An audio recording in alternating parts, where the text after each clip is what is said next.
Hello, Mark. My name is Hank. I'm from your junior class, and my student number is number 31. And today I'm going to read the article named "Your Body Language Shapes Who You Are" by Cuddy. And here comes the article. So I want to start by offering you a free no-tech life hack, and all it requires of you is this: that you change your postures of 2 minutes for 2 minutes. But before I give it away, I want to ask you to right now do a little audit of your body and what you are doing with your body. So how many of you are sort of making yourself smaller? Maybe you are hunching, crossing your legs, maybe wrapping your ankles. Sometimes we hold up onto our arms like this. Sometimes we spread out. I see you. So I want you to pay attention to what you're doing right now. We are going to come back to that in a few minutes, and I'm hoping that if you learn to tweak this a little bit, it could significantly change the way your life unfolds. So we're really fascinated with body language, and we are particularly interested in other people's body language. We are interested in, an awkward interaction, or a smile, or a contemptuous glance, a contemptuous glance, a contemptuous glance, or maybe a very awkward wink, or maybe even something like a handshake. Narrator. Here they are arriving at number 10. These lucky policemen get to shake hands with the President of the United States. Here are the Prime Minister. Nope. Cuddy. So a handshake, or the lack of a handshake, can have us talking for weeks and weeks and weeks. Even the BBC and the New York Times so obviously when we think about nonverbal behavior or body language, but we call it nonverbals as social scientists. It's language. So we think about communication. When we think about communication, we think about interactions. So what is your body language communicating to me? What's mine communicating to you? And there's a lot of reason to believe that this is a valid way to look at it. So social scientists have spent a lot of time looking at the effects of our body language or other people's body language on judgment, and we make sweeping judgment and inferences from all the body language. And those judgments can predict really meaningful life outcomes, like who we hire or promote. Who we ask about on a date. For example, nonlinear empathy. A researcher at Tufts University shows that when people watch 30-second soundless clips of real physician-patient interactions, the judgment of the physician's listeners predict whether or not that physician will be sure. So it doesn't have to do so much with whether or not that physician was incompetent. But do we like the person and how they interacted? Even more dramatic, Alex Todorov at Princeton has shown us that judgments of political candidates' faces in just 1 second predict 7% of the United States Senate and gubernatorial race outcomes, and even let's go digital. emoticons used well in online negotiations can lead to you claim more value from negotiation if you use them poorly. Bad deal, right? So what nonverbals am I talking about? I'm a social psychologist. I study prejudice and I teach at the competitive business school. So it was inevitable that I would become interested in power dynamics. I became especially interested in nonverbal expression of power and dominions. And what are nonverbal expressions of power and dominions? Well, that is what they say. So in animal kingdom, they are about expanding. So you make yourself big, you stretch it, you take a space, you're basically opening up. It's about opening sky. It's about opening up. Sorry. And this is true across the animal kingdom. It's not just limited to primates, and humans do the same thing. So they do this both. They do this both when they have power sort of chronically, and also when they are feeling powerful in the moment. And this one is especially interesting because it really shows us how universal and all these expressions of power are. This expression, which is known as pride, Jessica Tracy has studied. She shows that people who are born with sight and people who are congenitally blind do this when they win at a physical competition. So when they cross the finish line and they've won, it doesn't matter if they've never seen anyone do it. They do this. So the arms are up in the V, the chin is slightly lifted. What do we do when we feel powerless? We do exactly the opposite. We close up, we wrap ourselves up, we make ourselves small. We don't want to bump into want to bump into the person next to us. So again, both animals and humans do the same thing. And this is what happens when you put together high and low power.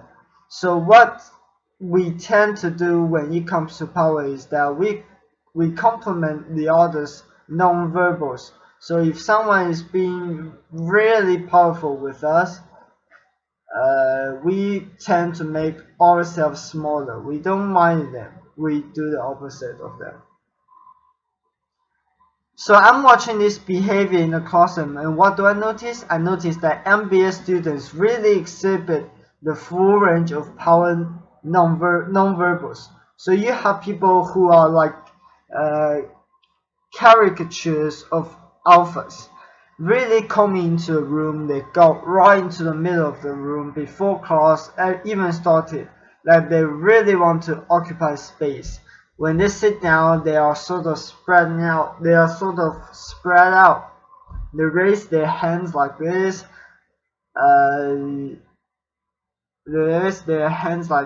You have other people who are virtually collapsing when they come in. As soon as they come in, you see on their faces and their bodies, and they sit in their chair, and they make themselves tiny, and they go like this when they raise their hand. I noticed a couple of things about this. One, you are not going to be surprised. It seems to be related to gender. So women are much more likely to do this kind of thing than men. Women feel chronically less powerful than men, so this is not surprising.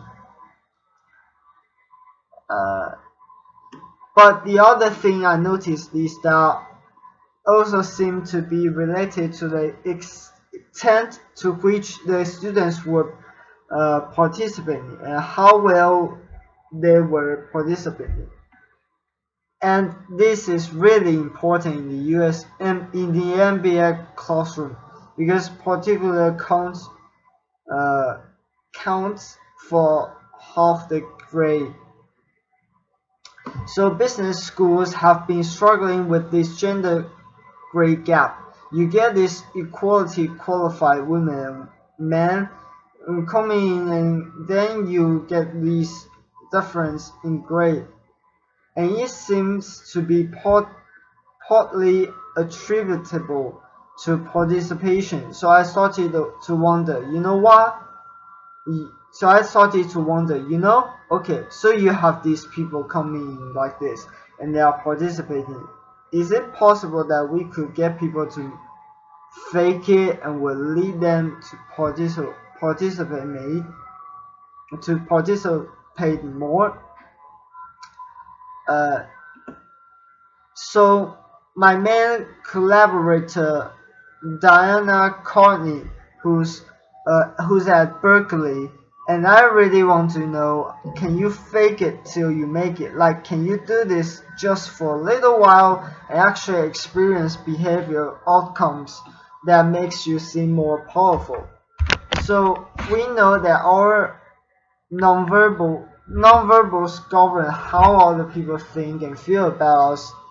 There's a lot of evidence, but our question really was, do our nonverbals govern how we think and feel about ourselves? There's some evidence that they do. So for example, we smile when we feel happy, but also when we forced to smile by holding a pen in our teeth like this, it makes us feel happy. So it goes both ways. When it comes to power, it also goes both ways. So when you feel powerful, you are more likely to do this, but it's also possible that when you are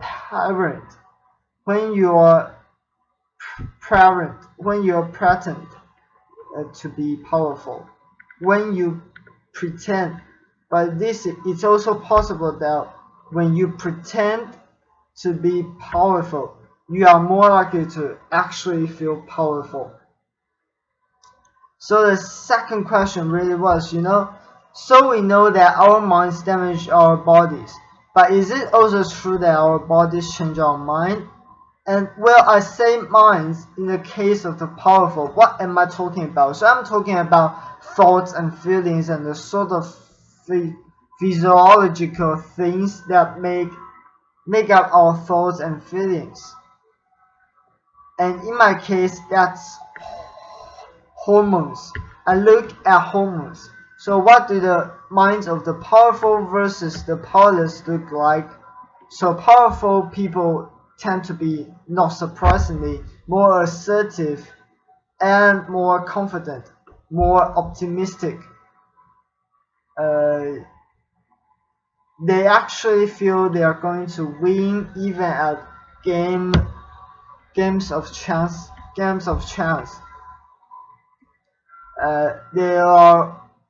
There are a lot of difference between powerful and powerless people. Physiologically, there also are differences on two key hormones: testosterone, which is the dominant hormone, and cortisol, which is the stress hormone. So what we find that higher power alpha males in primate hierarchies have high testosterone and low control, and powerful and effective leaders also have high testosterone and lower cortisol. So what does that mean? When you think about power, people tend to think only about testosterone. because that was about dominance.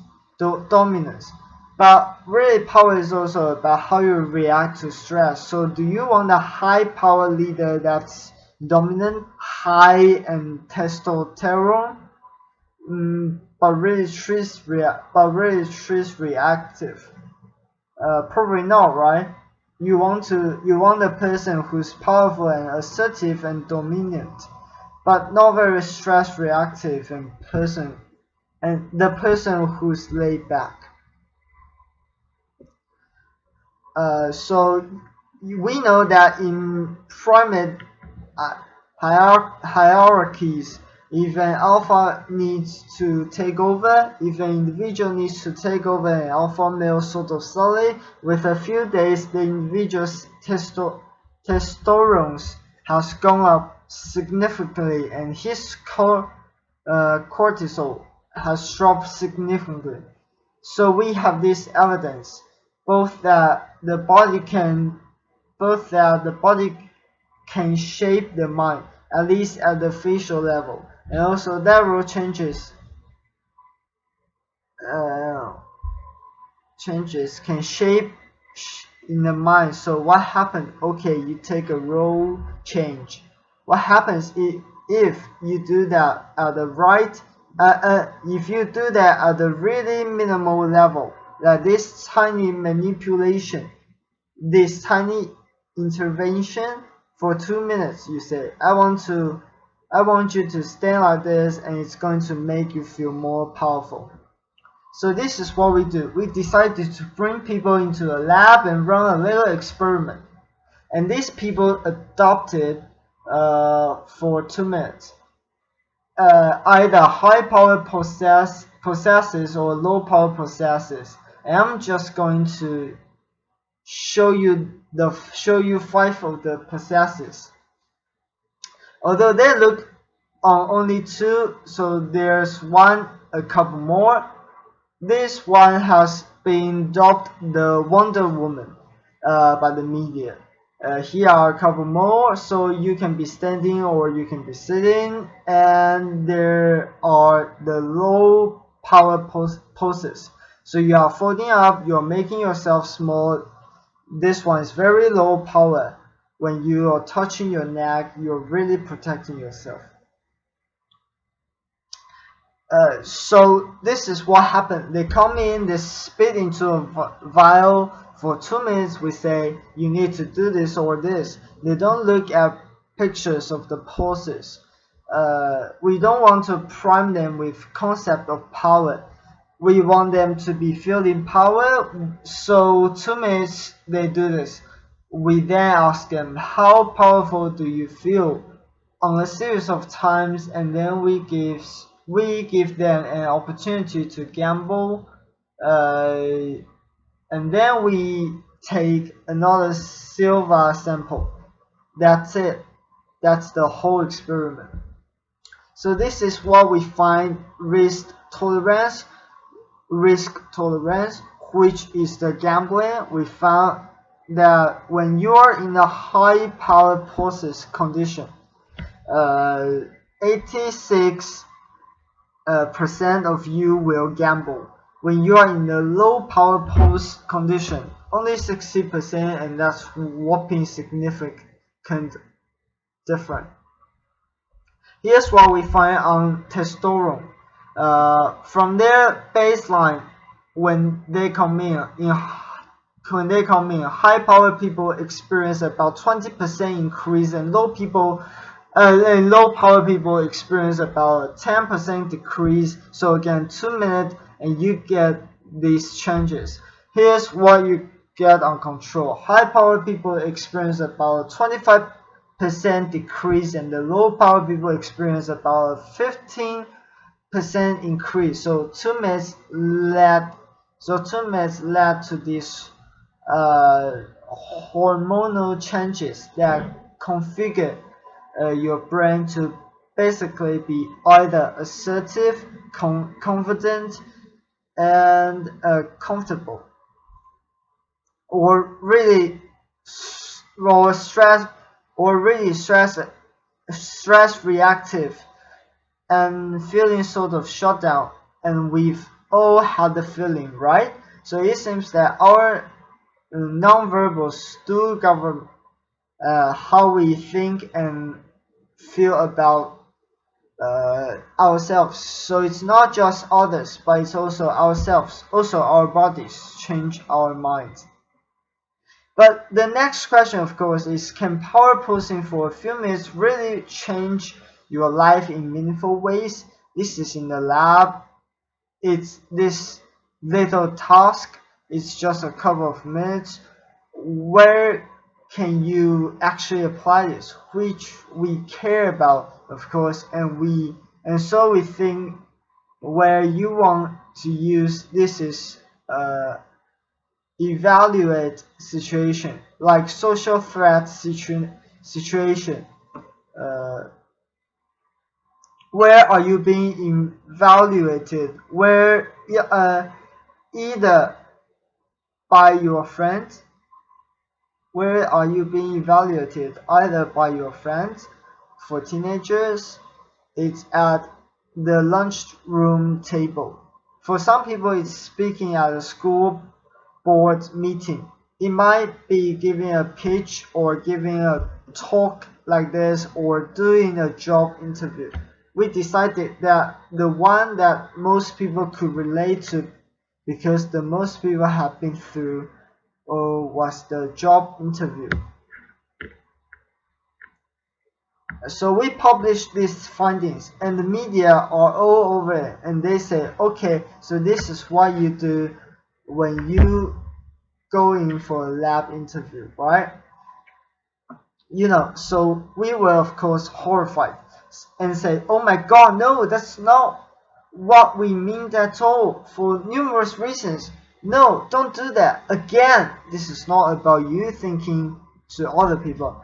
It's you talking to yourself. What do you do before you go into a lab interview? Just do this. You are sitting down. They're looking at your Paris or Android, or your Android, not trying to leave anyone out.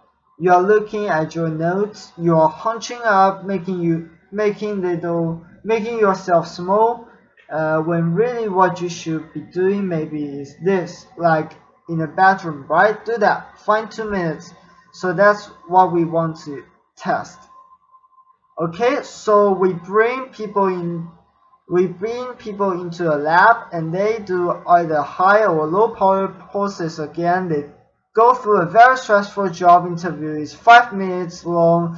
They are being recorded. They are being judged also, and the judges are trained to give no non-verbal feedback. So they look at this. So they look like this.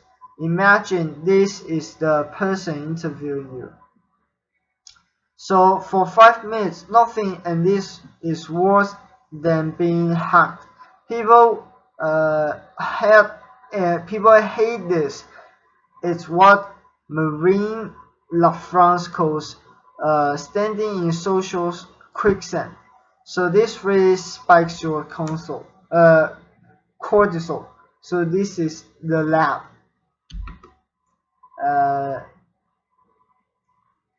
So this is the lab interview we put them through because we really wanted to see what happened.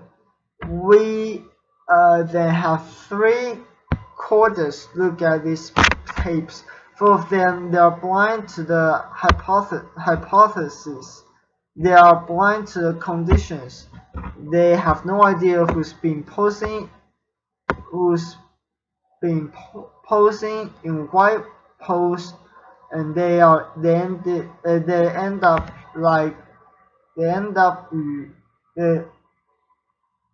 high power poses. They are blind to the conditions. They have no idea who's been posing in what pose, and they end up looking at these sets of tapes, and they say, we won't hire these people, all the high power poses. We don't want to hire these people. we also evaluate these people much more positively overall. But what's driving it? It's not about the content of the speech, it's about the presence that they are bringing to the speech. Because we rate them on all these variables related to competence, like how well structured is the speech, how good is it, what are their qualifications, no effect on these things. This is what affected these kinds of things. People are bringing their true selves, basically they are bringing themselves, they bring their ideas, but themselves with no residue over them. So this is what's driving the effect, or meditating the effect. So when I tell people about this, that our bodies change our mind and our minds can change our behavior and our behavior can change our outcomes, they say to me, it feels fake, right?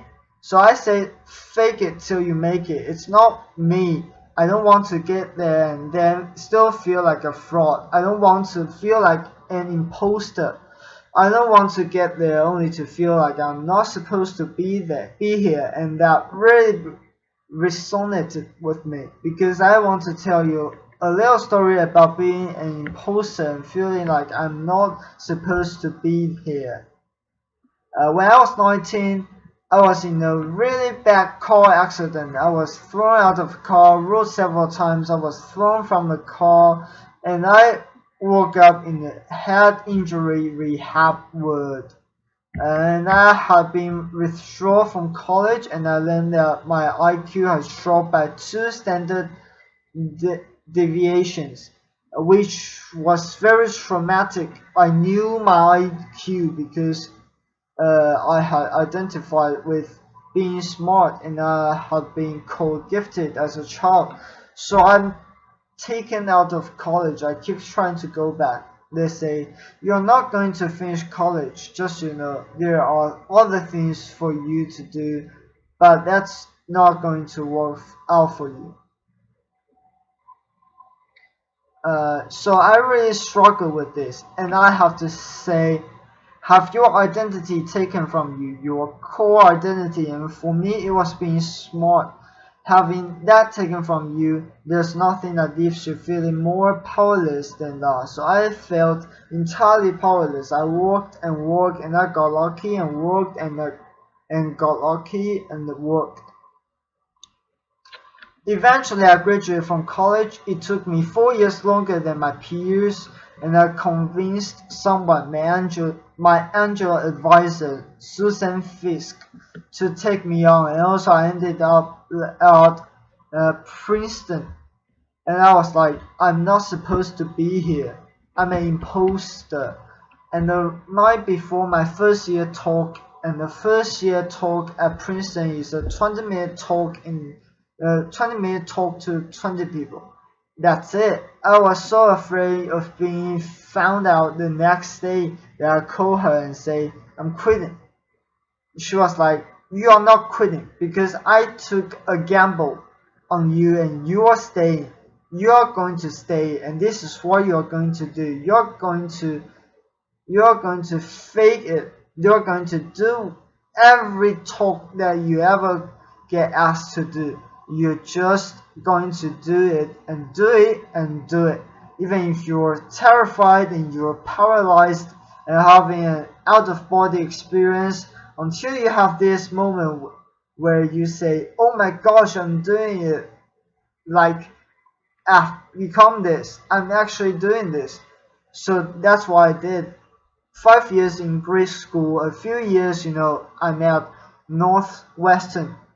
I moved to Harvard. I'm at Harvard, and I'm not really thinking about it anymore. But for a long time, I have been asking, not supposed to be here.